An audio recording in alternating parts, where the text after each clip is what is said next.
Hey there, everybody. Melissa here with Coaching with Melissa and In the Nitty Gritty. And if you listened to the podcast this past week, it was all about feeling easy. I like to joke and say that I'm super easy. All you need to tell me is how amazing I am, give me a beer, and make sure I'm fed. Super easy, right? But I want to talk a little bit about work and feeling easy in your work. I want to back up and let you know that I grew up on a dairy farm. Yes, I live in Wisconsin. The cliche is real. I grew up on a dairy farm, and my mom worked at Sargento Cheese, which is a big name in the cheese industry.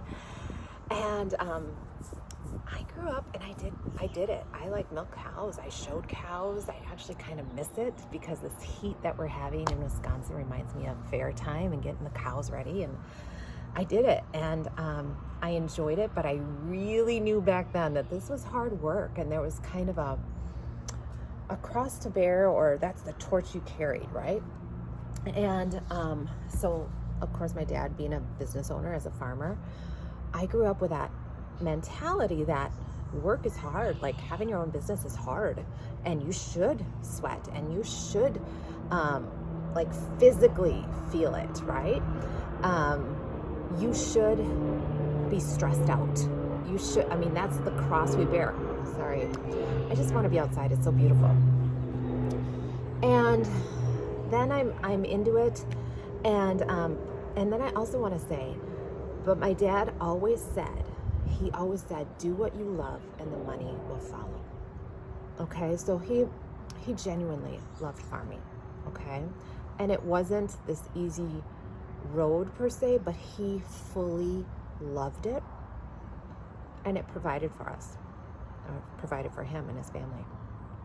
Maybe not to the extent that like others, but for him he loved it. Okay, so anyway, so I took that, do what you love and the money will come, and I was gullible enough to believe it, y'all. Like, I just did. Like, I went to school as a musical theater major. I was going to perform on Broadway.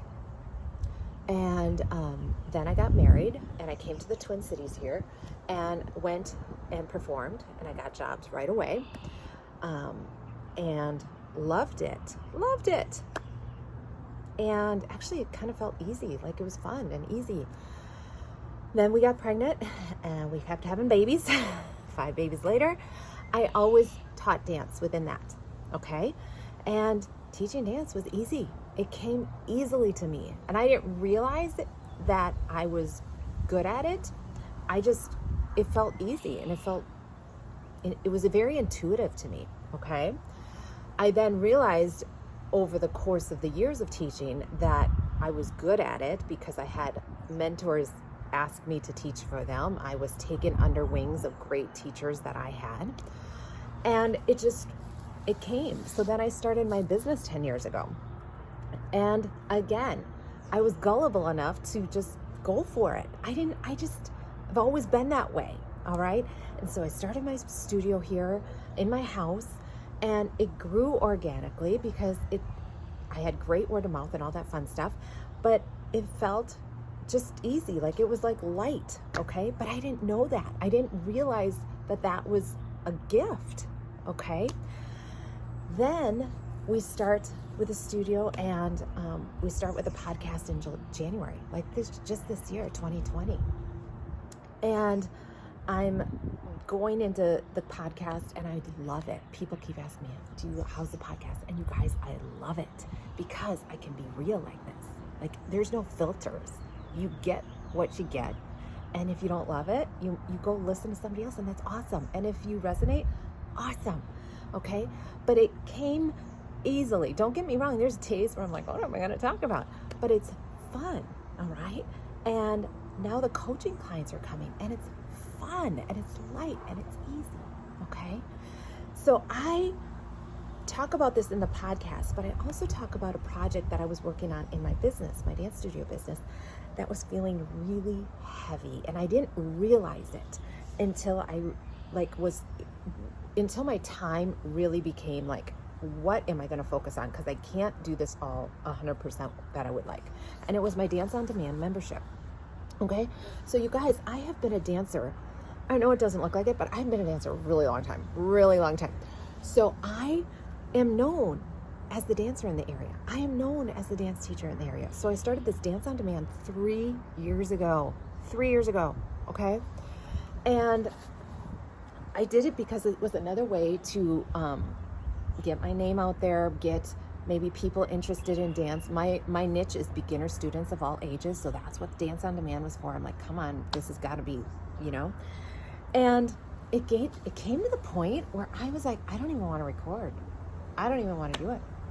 I don't even want to put it up on the website. Like, it was just like heavy to do. I'm like, Melissa, it's just a couple buttons. Come on. You did the hard work of recording it.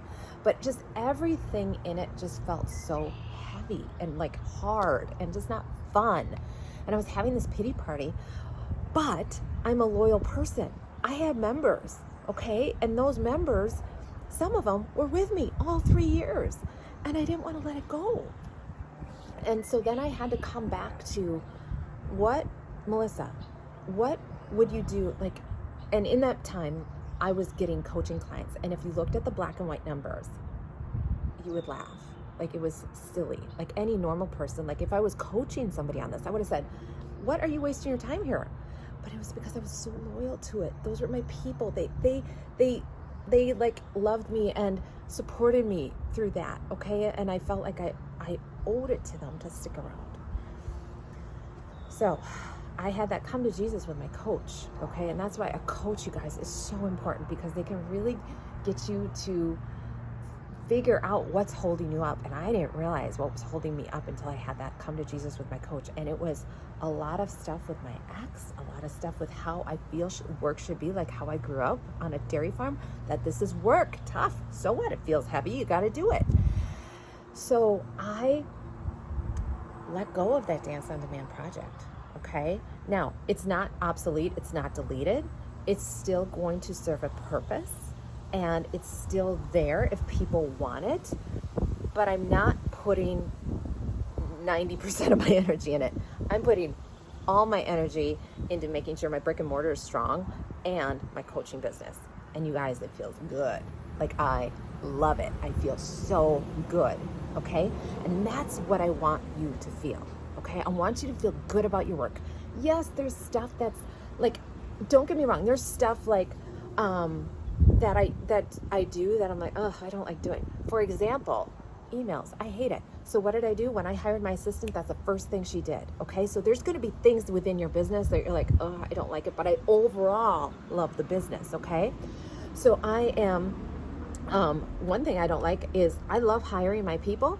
I don't like onboarding them. Like the paperwork, that's outsourced. Okay. So there are things within your business that you can give to other people as you grow. So start that list. That's a whole coaching thing right there.